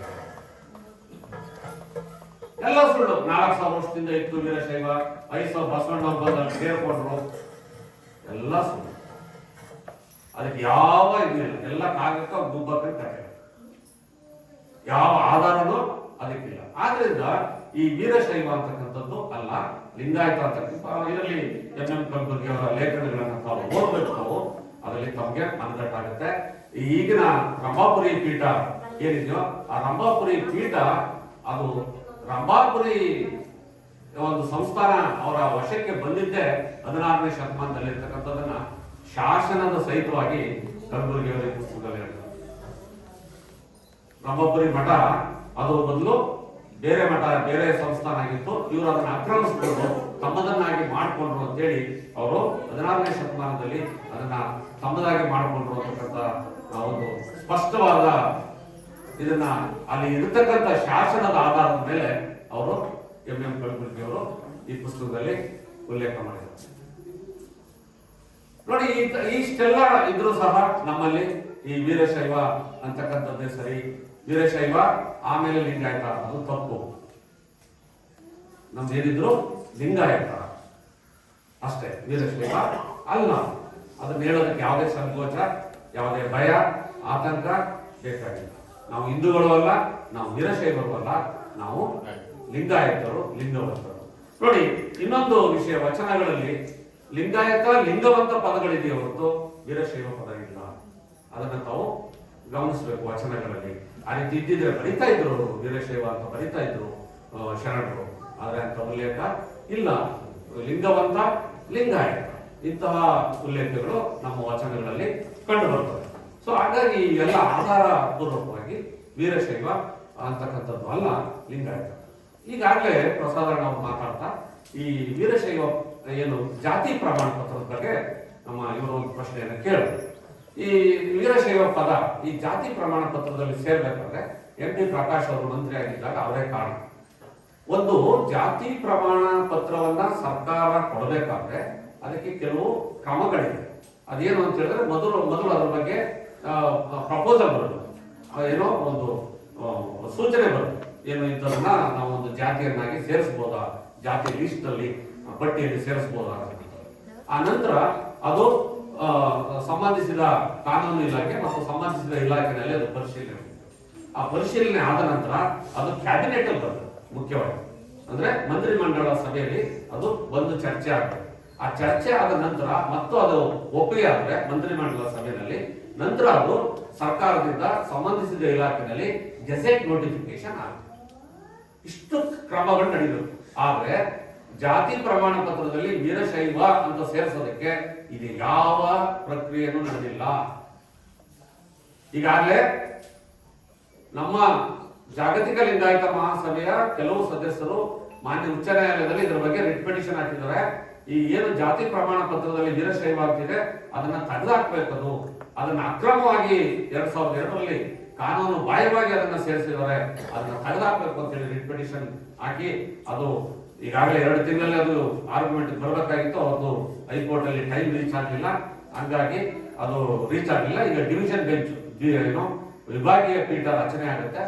ವಿಭಾಗ ಪೀಠದ ಮುಂದೆ ಏನು ಬಹುಶಃ ಮುಂದೊಂದು ತಿಂಗಳು ಅದು ಆರ್ಗ್ಯುಮೆಂಟ್ ಬರುತ್ತೆ. ಬಂದಾಗ ಈಗಾಗಲೇ ಸರ್ಕಾರ ಮಾನ್ಯ ಉಚ್ಚ ನ್ಯಾಯಾಲಯದಲ್ಲಿ ತನ್ನ ಅರ್ಜಿಯನ್ನು ಸಲ್ಲಿಸಿ ಇದು ಯಾವುದೇ ಕಾನೂನಿನ ಪ್ರಕ್ರಿಯೆ ಆಗಿಲ್ಲ 2002ರಲ್ಲಿ, ಇವು ವೀರಶೈವ ಅಂತ ಸೇರಿಸೋದಕ್ಕೆ ಕಾನೂನಿನ ಪ್ರಕಾರ ಪ್ರಕ್ರಿಯೆಗಳು ಆಗಿಲ್ಲ, ಇದನ್ನ ಅಕ್ರಮವಾಗಿ ಸೇರಿಸಿರ್ತಕ್ಕಂಥದ್ದು ಅಂತೇಳಿ ಕರ್ನಾಟಕ ಸರ್ಕಾರ ಮಾನ್ಯ ಉಚ್ಚ ನ್ಯಾಯಾಲಯದ ಮುಂದೆ ಒಪ್ಕೊಂಡಿದೆ. ಹಾಗಾಗಿ ಆ ವೀರಶೈವ ಅಂತಕ್ಕಂಥ ಪದ ಹೋಗುತ್ತೆ, ಆ ಹೋಗೋ ತನಕ ಇರುತ್ತೆ ಅಷ್ಟೇ. ಏನು 3B ಸರ್ಟಿಫಿಕೇಟ್ ನಾವು ಏನು 3B ಕೊಡ್ತಾ ಇದೀವಿ ಅದು ಇರುತ್ತೆ, 3B ಇರುತ್ತೆ. ಅದು ರಿಟ್ ಪಿಟಿಷನ್ ಅಲೋ ಆದ್ಮೇಲೆ ಅದು ವಜಾ ಆಗುತ್ತೆ, ಅದು ಹೋಗುತ್ತೆ. ಹಾಗಾಗಿ ಅಲ್ಲಿ ಇರೋ ತನಕ ಅದು ಹಾಗೆ ಇರುತ್ತೆ. ಸದ್ಯದಲ್ಲೇ ಇನ್ನೊಂದು ಬಹುಶಃ ಒಂದು 2-3 ತಿಂಗಳಲ್ಲಿ ಆಗ್ಬೋದು ಅಂತ ನಾನು ಅಂದ್ಕೊಂಡಿದ್ದೇನೆ. ರಿಟ್ ಪಿಟಿಷನ್ ಇತ್ಯರ್ಥ ಆಗುತ್ತೆ. ಇದು ಇಷ್ಟು ವೀರಶೈವ ಅಲ್ಲ ಅಂತಕ್ಕಂಥ ವಿಚಾರಗಳನ್ನ ನಾವು ತಿಳ್ಕೋಬೇಕು. ಮತ್ತೆ ನಾವು ಪ್ರತ್ಯೇಕ ಧರ್ಮ ಮಾನ್ಯತೆ ಆರ್ಟಿಕಲ್ 25, 26, 27 ಸಂವಿಧಾನದ ಆರ್ಟಿಕಲ್ 25, 26, 27ರಲ್ಲಿ ನಾವು ಪ್ರತ್ಯೇಕ ಧರ್ಮ ಮಾನ್ಯತೆಯನ್ನ ಕೇಳ್ತಾ ಇದ್ದೇವೆ. ಪ್ರತ್ಯೇಕ ಧರ್ಮ ಮಾನ್ಯತೆಯನ್ನ ಯಾಕೆ ಕೇಳ್ತಾ ಇದೀವಿ ಅಂದ್ರೆ ಒಂದು ಹೇಳಿದ್ರೆ ನನ್ನ ಮೊದಲೇ ನಾವು ಶೂದ್ರ ಅನ್ನೋ ಪದದಿಂದ ಮುಕ್ತಿ ಆಗಬೇಕು, ಹೊರಗಡೆ ಬರಬೇಕು. ನಾವು ಹಿಂದೂ ಅಲ್ಲ, ನಾವು ಲಿಂಗಾಯತರು ಅಂತೇಳಿ ನಾವು ಶೂದ್ರ ಅನ್ನೋ ಪದದಿಂದ ನಾವು ಹೊರಗಡೆ ಬರಬೇಕು. ಅಂತ ಪದ, ಅಂತ ಒಂದು ಕೆಟ್ಟ ಪದ ನಮ್ಮ ಧರ್ಮದ ಮೇಲೆ ಇರಬಾರ್ದು. ಸೊ ಅದು ಮೊದಲನೇದು. ಎರಡನೇದು ಅದು ಸಿಗ್ತಕ್ಕಂಥ ಅನೇಕ ಆರ್ಥಿಕ ಅನುಕೂಲಗಳು. ಒಂದು ವರ್ಷಕ್ಕೆ ಬಜೆಟ್ನಲ್ಲಿ 2,000 ಕೋಟಿ ಹೆಚ್ಚು ಹಣ ಅಲ್ಪಸಂಖ್ಯಾತರಿಗೆ ಸರ್ಕಾರ ಕೊಡ್ತಾ ಇದೆ. ಇವಾಗ 2,000 ಕೋಟಿ, ಕರ್ನಾಟಕ ಒಂದರಲ್ಲ ಹೇಳ್ತಾರೆ, ಭಾರತದಲ್ಲ, ಕರ್ನಾಟಕ ಒಂದರಲ್ಲಿ 2,000 ಕೋಟಿ ರೂಪಾಯಿ. ಅದು ಯಾರ್ಯಾರು ಹೋಗ್ತಾ ಇದೆ? ಮುಸ್ಲಿಮ್ಸು, ಕ್ರಿಶ್ಚಿಯನ್ನು, ಜೈನ, ಸಿಖ್, ಬೌದ್ಧ ಇವ್ರುಗಳಿಗೆಲ್ಲ ಹೋಗ್ತಾರೆ. ಅವರೆಲ್ಲ ಅದರಲ್ಲಿ ಫಲಾನ ತಗೊಳ್ತಾರೆ. ಆದರೆ ಇವತ್ತು ನೋಡಿ, ಒಂದು ಉದಾಹರಣೆ ಹೇಳ್ತೇನೆ. ಇವತ್ತು ಅವರ ಮಕ್ಕಳಿಗೆ, ಸ್ಕೂಲ್ ಓದ್ತಾ ಮಕ್ಕಳಿಗೆ, ಅವ್ರ ಹಾಸ್ಟೆಲಾದ್ರೂ ಓದಲಿ, ಅವರು ಮನೆಯಲ್ಲಾದ್ರೂ ಇರಲಿ, ಹಾಸ್ಟೆಲಾದ್ರೂ ಇರಲಿ, PG ಸೆಂಟ್ರಲ್ಲಾದ್ರೂ ಇರಲಿ, ಅವರ ಮಕ್ಕಳಿಗೆ ಊಟಕ್ಕೆ 1,500 ರೂಪಾಯಿ ಒಂದು ತಿಂಗಳಿಗೆ ಕೊಡ್ತಾರೆ ಅಲ್ಪಸಂಖ್ಯಾತ ಮಕ್ಕಳು. ನಮ್ಮ ಮಕ್ಕಳಿಗೆ 1 ರೂಪಾಯಿ ಸಿಗ್ತಾರೆ. ಅವ್ರು ಕಟ್ಟಿದಂತ ಫೀಸು ಒಂದು ವರ್ಷದಲ್ಲಿ, ಮೊದಲನೇ ಅಡ್ಮಿಷನ್ ಆಗುವಾಗ ಕಟ್ಟಿದಂತ ಫೀಸು ವರ್ಷದ ಕೊನೆಯಲ್ಲಿ ವಾಪಸ್ ಕೊಡ್ತಾ ಇದೆ ಸರ್. ನಮ್ಮ ಮಕ್ಕಳಿಗೆ 1 ರೂಪಾಯಿ ಸಿಗ್ತಾರೆ. ನಾವು ನಮ್ಮ ದೃಷ್ಟಿ, ನಮ್ಮ ಕತೆ ಮುಗಿದಿದೆ. ನಮ್ಮ ದೃಷ್ಟಿಯಲ್ಲಿರ್ಬೇಕು ನಮ್ಮ ಮುಂದಿನ ನಮ್ಮ ಮಕ್ಕಳು, ಅವ್ರ ಬಗ್ಗೆ ಇರ್ಬೇಕು. ನಮ್ಮ ನಾವು ಏನು ಕೆಲಸ ಮಾಡ್ತಾ ಇದೀವಿ ಅದು ನಮ್ಮ ಸಮುದಾಯದ ಈ ಮಕ್ಕಳಿದಾರಲ್ಲ, ಎಳೆ ಮಕ್ಕಳು, ಅವ್ರಿರ್ಬೇಕು ನಮ್ಮ ಕಣ್ಣು ಮುಂದೆ. ಅವ್ರಿಗೋಸ್ಕರ ಒಳ್ಳೇದಾಗ್ಲಿ ಅಂತೇಳಿ ನಾವು ನಮ್ಮ ಮುಂದಿನ ಸಮುದಾಯಕ್ಕೆ ಒಳ್ಳೇದಾಗ್ಲಿ ಅಂತೇಳಿ ಆ ಕೆಲಸ ಮಾಡೋದು. ನಮ್ಮ ಕತೆ ಅಲ್ಲ, ನಮ್ಮ ಕತೆ ನಮ್ಗೆ ಇನ್ನೇನೇ ಬಂದ್ರು ನಮ್ಗೆ ಸಿಗಲ್ಲ. ನಾವು ಟೈಮ್ ಆಗೋಗಿದೆ. ಸೊ ಇನ್ನು ಆ ಮಕ್ಕಳಿಗೆ ಸಿಗ್ಬೇಕು, ಮುಂದಿನ ಜನಾಂಗ ನಮ್ಮ ಮಕ್ಕಳು ಚೆನ್ನಾಗಿರ್ಬೇಕು. ಆ ಒಂದು ದೃಷ್ಟಿಯಲ್ಲಿ ನಾವು ಪ್ರತ್ಯೇಕ ಮಾನ್ಯತೆಯನ್ನ, ನಾವು ಪ್ರತ್ಯೇಕ ಧರ್ಮನೇ ಬಸವಣ್ಣನವರು ಪ್ರಾರಂಭ ಮಾಡಿದ್ದೇ ಲಿಂಗಾಯತ ಧರ್ಮ ಪ್ರತ್ಯೇಕ ಧರ್ಮ. ಪ್ರತ್ಯೇಕನೇ ಅದು. ನಮಗೆ ಸಂವಿಧಾನಿಕ ಮಾನ್ಯತೆ ಬೇಕು. ನಮ್ಗೆ ಆರ್ಟಿಕಲ್ 25, 26, 27 ಅಡಿಯಲ್ಲಿ ನಮಗೆ ಪ್ರತ್ಯೇಕ ಮಾನ್ಯತೆ ನೋಡಿ. ಇನ್ನೊಂದು ನಿಮಗೆ ಕನ್ಫ್ಯೂಷನ್ ಮಾಡ್ತಾರೆ, ಇದನ್ನ ಹೇಳಿದಾಗ ಇನ್ನೊಂದು ಕನ್ಫ್ಯೂಷನ್. ಈಗಾಗಲೇ ನಮಗೆ 3B ನಲ್ಲೇ ರಿಸರ್ವೇಶನ್ ಸಿಗ್ತಾ ಇದೆ. ನೀವು ಪ್ರತ್ಯೇಕ ಧರ್ಮ ಆದ್ರೆ, ನೀವು ಅಲ್ಪಸಂಖ್ಯಾತರಾದ್ರೆ 3B ನಲ್ಲಿ ರಿಸರ್ವೇಶನ್ ಸಿಗಲ್ಲ ನಿಮಗೆ ಅಂತ ಒಂದು ಭಯ ಹುಟ್ಟಿಸ್ತಾರೆ. ದಯವಿಟ್ಟು ಅದಕ್ಕೆ ಭಯ ಆತಂಕ ಇಲ್ಲ. ನೋಡಿ, ಕ್ರಿಶ್ಚಿಯನ್ನರು ಅಲ್ಪಸಂಖ್ಯಾತರಲ್ಲೂ ರಿಸರ್ವೇಶನ್ ತಗೊಳ್ತಾರೆ, 2A ನಲ್ಲೂ 3B ನಲ್ಲೂ ರಿಸರ್ವೇಶನ್ ತಗೊಳ್ತಾರೆ. ಮುಸ್ಲಿಮ್ಸ್ ಅಲ್ಪಸಂಖ್ಯಾತರಲ್ಲೂ ರಿಸರ್ವೇಶನ್ ತಗೊಳ್ತಾರೆ, 2A ನಲ್ಲೂ. ಹೌದಾ? ಜೈನರು ಅಷ್ಟೇ, ಸಿಖ್ರು ಅಷ್ಟೇ, ಬೌದ್ಧರು ಅಷ್ಟೇ, ಅಲ್ಪಸಂಖ್ಯಾತರಲ್ಲೂ ಅನುಕೂಲ ತಗೊಳ್ತಾರೆ. 2A, 2B, 3B ಇದ್ರೂ ಕೂಡ ರಿಸರ್ವೇಶನ್ ತಗೊಳ್ತಾರೆ. 2 ಕಡೆ ಲಾಭ ಇದೆ. ಹಂಗೆ ನಮ್ಮ ಸಮುದಾಯಕ್ಕೂ 2 ಕಡೆ ಲಾಭ ಆಗುತ್ತೆ. 3B ನಲ್ಲೂ ಲಾಭ ಹೇಗಿದೆಯೋ ಹಾಗೆ ಇರುತ್ತೆ, ಮತ್ತು ಅದಕ್ಕೆ ಹೆಚ್ಚುವರಿಯಾಗಿ ಅಲ್ಪಸಂಖ್ಯಾತ ಅನುಕೂಲಗಳು ಸಿಗ್ತವೆ. ಇದನ್ನ ನಾವು ಬಹಳ ಗಂಭೀರವಾಗಿ ಯೋಚನೆ ಮಾಡಬಹುದು. ಇವತ್ತಿನ ಪರಿಸ್ಥಿತಿ ಯೋಚನೆ ಮಾಡ್ತಕ್ಕಂಥದ್ದಲ್ಲ ಇದು. ಮುಂದೆ ನಮ್ಮ ಮಕ್ಕಳ, ನಮ್ಮ ಸಮಾಜದ ಮಕ್ಕಳ ಭವಿಷ್ಯದ ಒಂದು ಯೋಚನೆ ಇದೆ. ಹಾಗಾಗಿ ಯಾರು ಏನು ಕೆಟ್ಟದಾಗಿ ಇವರು ಧರ್ಮ ಹೊಡೆದ್ಬಿಡ್ತಾರೆ, ಯಾವ ಧರ್ಮನೂ ಹೊಡಿತಕ್ಕಂಥದ್ದಲ್ಲ. ವೀರಶೈವರು, ನಾನು ಹೇಳಿದೆ, ವೀರಶೈವ ಲಿಂಗಾಯತ ಅಂತ. ವೀರಶೈವರು ಏನು ಬೇರೆಯವರು ಅಲ್ಲ, ಅವರು ನಮ್ಮವರೇ. ನಮ್ಗೆ ಏನು ಲಿಂಗಾಯತರಲ್ಲಿ 102 ಪಂಗಡ ಇದೆಯೋ, 102 ಪಂಗಡಗಳಲ್ಲಿ ವೀರಶೈವರು ಒಂದು ಪಂಗಡ. ಅವರು ಕೂಡ ನಮ್ಮವರೇ. ನಾವು ಯಾವತ್ತೂ ಅವನ್ನ ಬೇರೆಯವರು ಅಂತ ಹೇಳಿಲ್ಲ, ಆದ್ರೆ ಅವರೇ ಬೇರೆ ಹೋಗ್ತಾ ಇದ್ದಾರೆ. ಬಿಡಿ, ದೊಡ್ಡ ವಿಚಾರ. ಅದು ಹೇಳಕ್ ಹೋದ್ರೆ ಬಹಳ ವಿಚಾರಗಳಿದೆ. ಇತ್ತೀಚೆಗಳಾದಂತ ಕೆಲವು ಘಟನೆಗಳು ಕೂಡ ಅಲ್ಲಿ ನಮ್ಗೆ ಗೊತ್ತಿದೆ ಏನೇನು ನಡೀತಾ ಇದೆ ಅಂತೇಳಿ. ಸೊ ಹಾಗಾಗಿ ಅವರೇ ದೂರ ಹೋಗ್ತಾ ಇದ್ದಾರೆ. ಅವ್ರು ಹೋಗ್ಲಿ, ಅವ್ರಷ್ಟಕ್ಕೆ ಅವ್ರಿಗೆ ನಮ್ದೇನು ಅಭ್ಯಂತರ ಇಲ್ಲ. ಜೊತೆಗೆ ಬಂದ್ರೆ ಸಂತೋಷ. ನಮ್ಮ ಜೊತೆ ಇದ್ರೆ ಸಂತೋಷ, ಇಲ್ಲ ನಾವು ಬೇರೆ ಹೋಗ್ತೀವಿ, ನಾವು ಲಿಂಗಾಯತರಲ್ಲ, ನಾವು ಬಸವಣ್ಣ ನಾವು ಒಪ್ಪಲ್ಲ ಅಂತ ಹೇಳಿದ್ರೆ ಹೋಗ್ಬೋದು, ಅದು ಅವಸರ, ಅದಕ್ಕೆ ನಮ್ದೇನು ಅಭ್ಯಂತರ ಇಲ್ಲ. ಸೊ ಹಾಗಾಗಿ ಅದಕ್ಕೆ ಯಾರು ಕೂಡ ಆ ಮನಸ್ಸನ್ನ ಕೊಡಬೇಡಿ.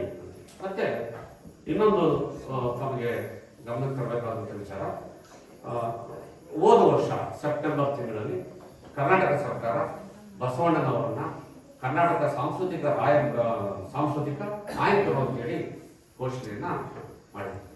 ಕರ್ನಾಟಕದ ಸಾಂಸ್ಕೃತಿಕ ನಾಯಕರು. ಈಗ ಬರೋ ನಾಳೆ ಸೆಪ್ಟೆಂಬರ್ಗೆ 1 ವರ್ಷ ಅದನ್ನ ಘೋಷಣೆ ಮಾಡಿ. ಆ 1 ವರ್ಷದ ಆದ ಕಾರಣ ಎಲ್ಲ ಕರ್ನಾಟಕದ ಎಲ್ಲ ಲಿಂಗಾಯತ ಮಠಾಧೀಶರು, ಇದು ಯಾರೋ ರಾಜಕೀಯ ಪಕ್ಷ ಅಲ್ಲ, ಯಾವುದು ಸಂಘ ಸಂಸ್ಥೆಗಳಲ್ಲ, ಯಾರೂ ಮಾಡ್ತಾ ಇಲ್ಲ, ಎಲ್ಲ ಮಠಾಧೀಶರು ಸೇರಿ 6 ತಿಂಗಳ ಹಿಂದೆನೆ ಒಂದು ಯೋಜನೆ, ಹಲವಾರು ಸಭೆಗಳನ್ನ ಮಾಡಿ ಒಂದು ಯೋಜನೆಯನ್ನ ಮಾಡಿದ್ದಾರೆ. ಏನಂತ ಹೇಳಿದ್ರೆ ಬಸವ ಸಂಸ್ಕೃತಿ ಅಭಿಯಾನ ಅಂತ ಹೇಳಿ ಇಡೀ ರಾಜ್ಯಾದ್ಯಂತ ಮಾಡಬೇಕು ಅಂತ ಹೇಳಿ ಒಂದು ತೀರ್ಮಾನವನ್ನ ತಗೊಂಡು, ಅದಕ್ಕಾಗಿ 31 ಜಿಲ್ಲೆಗಳಲ್ಲಿ ಎಲ್ಲಾ ಜಿಲ್ಲೆಗಳಲ್ಲೂ ಸಹ ಈ ಬಸವ ಸಂಸ್ಕೃತಿ ಅಭಿಯಾನದ ಕಾರ್ಯಕ್ರಮವನ್ನು ಮಾಡಬೇಕು ಅಂತ ಹೇಳಿ ನಿರ್ಧಾರ ಆಗಿದೆ. 1ನೇ ತಾರೀಕು ಸೋಮವಾರ ದಿನ ಮೊಟ್ಟ ಮೊದಲ ಅಭಿಯಾನ ಬಸವ ಕಲ್ಯಾಣದಲ್ಲಿ ಪ್ರಾರಂಭ ಆಗಿದೆ. ಕೊನೆಯದು ಅಕ್ಟೋಬರ್ 5ರಲ್ಲಿ ಬೆಂಗಳೂರಿನಲ್ಲಿ ಕೊನೆಯಾಗಿದೆ. ನಮ್ದು ಚಾಮರಾಜನಗರ ಸೆಪ್ಟೆಂಬರ್ 24ನೇ ತಾರೀಕಿಗೆ ನಿಗದಿಯಾಗಿದೆ. ಇದು ಚಾಮರಾಜನಗರದಲ್ಲಿ ಈಗಾಗಲೇ ನಾವು ವೀರಶೈವ ಮಹಾಸಭೆ, ಜಾಗತಿಕ ಲಿಂಗಾಯತ ಮಹಾಸಭೆ, ಎಲ್ಲ ಬಸವಪರ ಸಂಘಟನೆಗಳು, ಬಸವ ಸಮಿತಿಗಳು, ಮತ್ತೆ ಎಲ್ಲ ಮಹಿಳಾ ಸಂಘಗಳು, ನಮ್ಮ ಸಮುದಾಯಗಳು ಎಲ್ಲವೂ ಕರಡಿ ವೇದಿಕೆ ಎಲ್ಲವೂ ಸಹ ಸೇರಿ ಒಂದು ಸಭೆಯನ್ನ ಮಾಡಿದ್ವಿ. ಅದರಲ್ಲಿ ಯಾವುದೇ ಒಂದು ಸಂಘದ ವತಿಯಿಂದ ಬೇಡ ಅಂತೇಳಿ ಎಲ್ಲ ಸಂಘದಿಂದ ಆಯ್ಕೆ ಮಾಡಿಕೊಂಡು ಕೋಡಿಮಳೆ ರಾಜಶೇಖರವರನ್ನ ಈ ಸಮಿತಿಯ ಅಧ್ಯಕ್ಷನಾಗಿ, ಸಂತೇಮರಡಿಯ ವೇದಮೂರ್ತಿ ಅವ್ರನ್ನ ಗೌರವಾಧ್ಯಕ್ಷನಾಗಿ, ನಮ್ಮ ಶಿವಪ್ರಸಾದ ಖಜಾಂಚಿಯಾಗಿ, ಎನ್ರಿಚ್ ಮಾದೇಸ್ವಾಮಿ ಅವ್ರನ್ನ ಕಾರ್ಯದರ್ಶಿಯಾಗಿ, ಮತ್ತು ಸಿದ್ಧಮಲ್ಲಪ್ಪ ಮೇಷ್ನ ಖಜಾಂಚಿಯಾಗಿ ಸೆಕ್ರೆಟರಿಯಾಗಿ ನೇಮಕ ಮಾಡಿಕೊಂಡು ನಂತರ ನಮ್ಮ ಜಿಲ್ಲೆಯ ಸುಮಾರು 69 ಮಠಗಳಿವೆ ಚಾಮರಾಜನಗರ ಜಿಲ್ಲೆಯಲ್ಲಿ. ಎಲ್ಲ ಮಠಾಧೀಶರ ಸಭೆಯನ್ನ ನಾವು 12ನೇ ತಾರೀಕು ನಗರದ ಮಠದಲ್ಲಿ ಕರೆದಿದ್ವಿ. ಎಲ್ಲಾ ಮಠಾಧೀಶರು ಕೂಡ ಅದಕ್ಕೆ ನಾವು ಸಂಪೂರ್ಣವಾಗಿ ನಾವು ಇದಕ್ಕೆ ಭಾಗಿಯಾಗ್ತದೆ, ನಾವು ಈ ಕಾರ್ಯನ ಅತ್ಯಂತ ಯಶಸ್ವಿತವಾಗಿ ಮಾಡಬೇಕು ಅಂತ ಹೇಳಿ ಅವರು ಒಂದು ತಾಲೂಕಿಗೆ ಒಬ್ಬರು ಸ್ವಾಮೀಜಿಯಂತೆ ಅವರು 5 ಜನ ಸ್ವಾಮೀಜಿಗಳನ್ನ ಸಂಚಾಲಕರಾಗಿ ಮಾಡ್ಕೊಂಡಿದ್ದಾರೆ ಸ್ವಾಮೀಜಿ, ಮತ್ತು ಅವರು ಸಹ ಅದಕ್ಕೆ ತಮ್ಮ ಆರ್ಥಿಕ ನೆರವನ್ನ ನೀಡ್ತಾರೆ. ಸ್ವಾಮೀಜಿಯವರು ಸಹ ಅದಕ್ಕೆ ಖರ್ಚು ವೆಚ್ಚಗಳನ್ನ ಭರಿಸ್ತೇವೆ ನಾವು ಅಂತೇಳಿ ಎಲ್ಲ ಒಪ್ಪಿಕೊಂಡಿದ್ದಾರೆ. ಆ ದಿನ 24ನೇ ತಾರೀಕು ನಮ್ಮ ಜಿಲ್ಲೆಯ ರಾಜಕೀಯ ಹಾಲಿ ಇರ್ತಕ್ಕಂಥವ್ರು, ಇದರ ಮಾಜಿಯಾಗಿರ್ತಕ್ಕಂಥ ಎಲ್ಲ ಒಂದು ಗಣ್ಯರನ್ನು ಸಹ ನಾವು ಆಹ್ವಾನ ಮಾಡ್ತಾ ಇದ್ದೇವೆ. ನಿನ್ನೆ ಗುಂಡ್ಲುಪೇಟೆ ಶಾಸಕರು ಮತ್ತೆ ಮಾಜಿ MLAಗಳಾದಂತಹ ನಿರಂಜನ್ ಕುಮಾರ್ ಮತ್ತೆ ಮಲ್ಲಿಕಾರ್ಜುನ ಅವ್ರನ್ನ ನಿನ್ನೆ ರಾತ್ರಿ ಹೋಗಿ ನಾವು ಆಹ್ವಾನ ಮಾಡಿ ಬಂದಿದ್ದಾರೆ. ಮತ್ತು ಇವತ್ತು ನಾವು ಯಾವುದೇ ಮಾಡಿದ್ರು ಚಾಮರಾಜನಗರದವರು ನಮ್ಮ ಪಕ್ಕದ ತಾಳ್ವಾಡಿ ತೀರ್ಥ ಏನಿದೆ ಅಲ್ಲಿಯ ನಮ್ಮ ಸಮುದಾಯ ಜನಗಳನ್ನ ಈ ಕಾರ್ಯಕ್ರಮಕ್ಕೆ ಆಹ್ವಾನ ಮಾಡಲಿಕ್ಕೆ ಬೆಳಿಗ್ಗೆ ನಾನು ಮತ್ತು ಶಿವಪ್ರಸಾದನ ಮತ್ತು ಕೋಡಿಮಳೆ ರಾಜಶೇಖರನ್ ಅವರು ಹೋಗಿದ್ವಿ. ಅಲ್ಲಿ ಅವ್ರನ್ನೆಲ್ಲರನ್ನು ತಾಳ್ವಾಡಿ ತೀರ್ಥದಲ್ಲಿರ್ತಕ್ಕಂಥ ನಮ್ಮ ಸಮುದಾಯದವರಿಗೆ ಒಂದು ಆಹ್ವಾನವನ್ನು ಕೊಟ್ಟು ಬಂದಿದ್ದಾರೆ. ಸೊ ಹೀಗೆ ಈ ಒಂದು ಕಾರ್ಯಕ್ರಮವನ್ನ ಯಶಸ್ವಿತವಾಗಿ ಮಾಡಬೇಕು ಅಂತೇಳಿ ನಾವೆಲ್ಲ ಯೋಚನೆ ಮಾಡಿಕೊಂಡು ಸುತ್ತೂರು ಶ್ರೀಗಳನ್ನ ಭೇಟಿ ಮಾಡ್ಲಿಕ್ಕೆ ಹೋಗಿದ್ವಿ. ಆಗಸ್ಟ್ 15ನೇ ತಾರೀಕು ಅದನ್ನ ಅವ್ರು 3 ಗಂಟೆಗೆ ಭೇಟಿ ಆಯ್ತು. ಆಗ ನಮ್ಮಲ್ಲಿ ಎಲ್ಲಿ ಮಾಡಬೇಕು ಕಾರ್ಯಕ್ರಮ, ಏನ್ ಮಾಡಬೇಕು, ಯಾವ ರೀತಿ ಅನ್ನೋದು ಸ್ವಲ್ಪ ಗೊಂದಲ ಇತ್ತು. ನಮ್ಮ ಅದಕ್ಕೆ ಸೂಕ್ತವಾದ ಜಾಗ ಎಲ್ಲ ಗೊಂದಲ ಇತ್ತು. ಆಮೇಲೆ ಅದನ್ನ ಎಲ್ಲ ಕೇವಲ 5 ನಿಮಿಷದಲ್ಲಿ ಸುತ್ತೂರು ಶ್ರೀಗಳು ಅದನ್ನೆಲ್ಲಾನು ಪ್ರಯಾಣ ಮಾಡಿದ್ರು. ಅಷ್ಟೇ ಅಲ್ಲ, ಅವರು ಬಹಳ ಇದಾಗಿ ಖಚಿತವಾಗಿ ಹೇಳಿದರೆ ಈ ಕಾರ್ಯಕ್ರಮ ಅತ್ಯಂತ ಯಶಸ್ವಿ ಆಗಬೇಕು, ವಿಜೃಂಭಣೆಯಿಂದ ನಡೀಬೇಕು ಅಂತಕ್ಕಂಥ ಒಂದು ಆದೇಶವನ್ನ ಸುತ್ತೂರು ಶ್ರೀಗಳು ಹೇಳಿದ್ದಾರೆ. ಮತ್ತೆ ಅವರ ಅದಕ್ಕೋಸ್ಕರ ತಮ್ಮ ಕಾಲೇಜು ಕ್ಯಾಂಪಸ್ ಅನ್ನ ಏನು ಮಹಿಳಾ ಬಾಲಕಿಯರ ಪ್ರೌಢಶಾಲೆ ಕಟ್ಟಡ ಇದೆ ಅಲ್ಲಿ ಕಾರ್ಯಕ್ರಮವನ್ನು ಮಾಡಿ ಮಳೆ ಬಂದು ಸಹ ಆಗುತ್ತೆ ಅಂತ ಹೇಳಿದ್ದಾರೆ. ಊಟ ಪ್ರಸಾದ ವ್ಯವಸ್ಥೆ ಹಿಂದ್ಗಡೆ ಇರ್ತಕ್ಕಂಥ ಜಾಗದಲ್ಲಿ ಮಾಡಿ ಅಂತ ಅವರು ಹೇಳಿದ್ದಾರೆ. ಮತ್ತೆ ಮೆರವಣಿಗೆ ಎಲ್ಲಿ ಬರಬೇಕು, ಯಾವ ರೀತಿ ಬರಬೇಕು, ಎಲ್ಲ ನಿರ್ದೇಶನಗಳನ್ನ ಸುತ್ತೂರು ಶ್ರೀಗಳು ನಮಗೆ ಎಲ್ಲ ಹೇಳಿದ್ದಾರೆ. ಅವರು ಕೂಡ ನಾನು ಬರ್ತೇನೆ ಅಂತ ಹೇಳಿದ್ದಾರೆ. ಮಂಡ್ಯ 25, ಮೈಸೂರಿನಲ್ಲಿ 23, ಮೈಸೂರು 23, ಚಾಮರಾಜನಗರ 24, ಮಂಡ್ಯ ಜಿಲ್ಲೆ 25. ಈ 3 ದಿನಗಳಲ್ಲಿ ನಡೆಯುತ್ತೆ. ಈ 3 ದಿನಗಳಲ್ಲಿ ಸುತ್ತೂರು ಶ್ರೀಗಳ ಒಂದು ಸಲಹೆ, ಅವರ ನಿರ್ದೇಶನದ ಮೇರೆಗೆ ಈ 3 ಕಡೆ ಕಾರ್ಯಕ್ರಮಗಳು ನಡೀಬೇಕು ಅಂತ ಹೇಳಿ ತೀರ್ಮಾನ ಆಗಿದೆ. ಹಾಗಾಗಿ ಈ ಕಾರ್ಯಕ್ರಮಗಳಿಗೆ ತಾವು ಕೂಡ ಎಲ್ಲರೂ ಗ್ರಾಮದ ಎಲ್ಲ ಬಂದು ಹಾಜರಾಗಿ ಮಾಡಬೇಕು. ಕಾರ್ಯಕ್ರಮದಲ್ಲಿ ಏನೇನೆಲ್ಲ ಇರುತ್ತೆ ಅಂತ ಹೇಳಿದ್ರೆ ಬೆಳಿಗ್ಗೆ 10:00 ಸಂವಾದ ಕಾರ್ಯಕ್ರಮ, ಕಾಲೇಜು ವಿದ್ಯಾರ್ಥಿಗಳ ಜೊತೆ ಸಂವಾದ ಕಾರ್ಯಕ್ರಮ ಇರುತ್ತೆ. ಉತ್ತರ ಕರ್ನಾಟಕದ ಮಠಗಳಿಂದ ಬರ್ತಾರೆ. ಕಾಲೇಜು ವಿದ್ಯಾರ್ಥಿಗಳಿರ್ತಕ್ಕಂಥ ಧಾರ್ಮಿಕ ಅನುಮಾನಗಳು, ಪ್ರಶ್ನೆಗಳನ್ನ ಅಲ್ಲಿ ಸಮಗ್ರವಾದಂಥ ಉತ್ತರವನ್ನ ಪೂಜ್ಯರುಗಳು ಕೊಡ್ತಾರೆ. ಆನಂತರ 2 ಗಂಟೆಗೆ ಅವರು ಒಂದು ಟ್ಯಾಬ್ಲೋ ತರ್ತಾರೆ, ಬಸವಣ್ಣನವರ ಮೂರ್ತಿ ಇರ್ತಕ್ಕಂಥವನ್ನ. ಅದರ ಮೆರವಣಿಗೆ ಚಾಮರಾಜೇಶ್ವರ ದೇವಸ್ಥಾನದ ಮುಂದುಗಡೆಯಿಂದ JSS ಕಾಲೇಜುವರೆಗೆ ಅದರ ಮೆರವಣಿಗೆ. ಆ ಮೆರವಣಿಗೆ ವಿಶೇಷತೆ ಏನು ಅಂತ ಹೇಳಿದ್ರೆ ಈಗಾಗಲೇ ಎಲ್ಲರೂ ಒಪ್ಕೊಂಡಿರೋ ಪ್ರಕಾರ ಆಗಲಿ ನಮ್ಮ ಜಿಲ್ಲೆಯ 69 ಮಠಗಳ ಸ್ವಾಮೀಜಿಗಳು ಸಹ ಮೆರವಣಿಗೆ ಮುಂಭಾಗದಲ್ಲಿ ನಡ್ಕೊಂಡು ಬರ್ತೀವಿ ಅಂತ ಒಪ್ಕೊಂಡು ಇದು. ಮತ್ತೆ ಏನು ನಿನ್ನೆ ನಾವು MLA ಅವರು, ಮಾಜಿ MLAಗಳು, MLC ಅವ್ರನ್ನ ಭೇಟಿ ಮಾಡಿದ್ವಿ. ಅವರು ಸಹ ನಾವು ಸಹ ಮೆರವಣಿಗೆನಲ್ಲಿ ಬರ್ತೇವೆ. ಇದು ಯಾವುದೇ ಪಕ್ಷ ಅಲ್ಲ, ಯಾವುದೇ ಸಂಘ ಸಂಸ್ಥೆಯ ಕಾರ್ಯಕ್ರಮ ಅಲ್ಲ, ಇದು ಮಠಾಧೀಶರು ಮಾಡ್ತಕ್ಕಂಥ ಕಾರ್ಯಕ್ರಮ. ಆದ್ರೂ ಅವ್ರ ಪರವಾಗಿ ನಾವುಗಳು ಎಲ್ಲ ಕೆಲಸಗಳನ್ನ ಮಾಡ್ತಾ ಇದ್ದಾರೆ. ಸೊ ಹಾಗಾಗಿ ಅವರು ಮೆರವಣಿಗೆನಲ್ಲಿ ಮಠಾಧೀಶರುಗಳು ಎಲ್ಲರೂ ಬರ್ತಾರೆ. ಮತ್ತೆ ಎಲ್ಲ ರಾಜಕೀಯ ಪಕ್ಷದವರು, ಅವರು BJP ಇರ್ಬೋದು, ಕಾಂಗ್ರೆಸ್ ಇರ್ಬೋದು, JDS ಅವರು ಇರ್ಬೋದು, ಎಲ್ಲ ರಾಜಕೀಯದವರು ಸಹ ಅದಕ್ಕೆ ಒಪ್ಕೊಂಡಿದ್ದಾರೆ. ನಾವು ಕೂಡ ಸಂಪೂರ್ಣ ಇಡೀ ದಿನ ಭಾಗವಹಿಸ್ತೇವೆ ಮತ್ತು ಇಡೀ ದಿನ ನಾವು ಮೆರವಣಿಗೆನಲ್ಲಿ ಬರ್ತೇವೆ ಅಂತೇಳಿ ಅವರು ಎಲ್ಲರೂ ಕೂಡ ನಿನ್ನೆ ಒಪ್ಪಿಗೆ ಕೊಟ್ಟಿದ್ದಾರೆ. ಸೊ ಹಾಗಾಗಿ ಈ ಕಾರ್ಯಕ್ರಮ ಇದರಲ್ಲಿ ಯಾವುದೇ ಒಂದು ಇದು ಬೇಡ, ಭಿನ್ನ ಮತ, ಭಿನ್ನಾಭಿಪ್ರಾಯ ಬೇಡ, ಎಲ್ಲರೂ ಸೇರಿ ಒಟ್ಟಾಗಿ ಮಾಡ್ತಕ್ಕಂಥ ಒಂದು ಕಾರ್ಯಕ್ರಮ. ಮೆರವಣಿಗೆ ಮುಗಿದ ನಂತರ 5 ಗಂಟೆಗೆ ವೇದಿಕೆಯ ಕಾರ್ಯಕ್ರಮ ಇರುತ್ತೆ. ವೇದಿಕೆಯ ಕಾರ್ಯಕ್ರಮದಲ್ಲಿ ಇಬ್ಬರು ವಿಶೇಷವಾಗಿ ಮಾತಾಡ್ತಕ್ಕಂಥ ಇಬ್ಬರು ವ್ಯಕ್ತಿಗಳನ್ನ ಅವರು ಸೂಚಿಸ್ತಾರೆ. 2 ವಿಷಯಗಳನ್ನ ಕೊಡ್ತಾರೆ.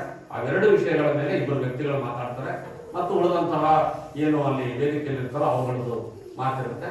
ಆದ್ರೆ ಒಂದು ವಿಷಯ ತಿಳ್ಕೊಳ್ಳಿ, ಇಲ್ಲಿ ಆ ವೇದಿಕೆಯಲ್ಲಿ ಆಡ್ತಕ್ಕಂಥ ಮಾತುಗಳೇನಿದೆಯೋ ಅದು ಸುಮ್ಮನೆ ರಾಜಕೀಯ ಭಾಷೆಗಳಾಗಿರೋದಕ್ಕೆ ಸಾಧ್ಯ ಇಲ್ಲ. ಅದು ಬಹಳ ಮೌಲ್ಯಯುತವಾದಂತಹ ಮಾತುಗಳನ್ನ ತಾವಲ್ಲಿ ಕೇಳಬಹುದು. ಅದಕ್ಕಾಗಿ ಯಾರು ತಪ್ಪದೇನೆ ಆ ಕಾರ್ಯಕ್ರಮಗಳನ್ನ ತಾವು ಹಾಜರಾಗಬೇಕು. ಅದಾದ ನಂತರ 1 ಗಂಟೆಯ ಕಾಲದ ಒಂದು ನಾಟಕ ಇದೆ. ಇಲ್ಲಿ ಮಠದವರು ಯಾರು ಸಾಣೆಹಳ್ಳಿ ಮಠದ ವತಿಯಿಂದ 1 ಗಂಟೆಯ ಒಂದು ನಾಟಕ. ಇಷ್ಟೆಲ್ಲ ಕಾರ್ಯಕ್ರಮಗಳು ಸರಿಸುಮಾರು ರಾತ್ರಿ 8 ಗಂಟೆಗೆ ಮುಗಿಯುತ್ತೆ ಅಂತಕ್ಕಂಥ ಒಂದು ಯೋಜನೆ ಇದೆ. ಬೆಳಿಗ್ಗೆ 7 ಗಂಟೆಯಿಂದ ರಾತ್ರಿ ಕಾರ್ಯಕ್ರಮಗಳು ಮುಗಿಯುವವರೆಗೆ ಸತತವಾದ ಪ್ರಸಾದ ವ್ಯವಸ್ಥೆ ಇರುತ್ತೆ. ಅಲ್ಲೇನೆ ಅದಕ್ಕೂ ಕೂಡ ವ್ಯವಸ್ಥೆ ಮಾಡಿದ್ದೀವಿ.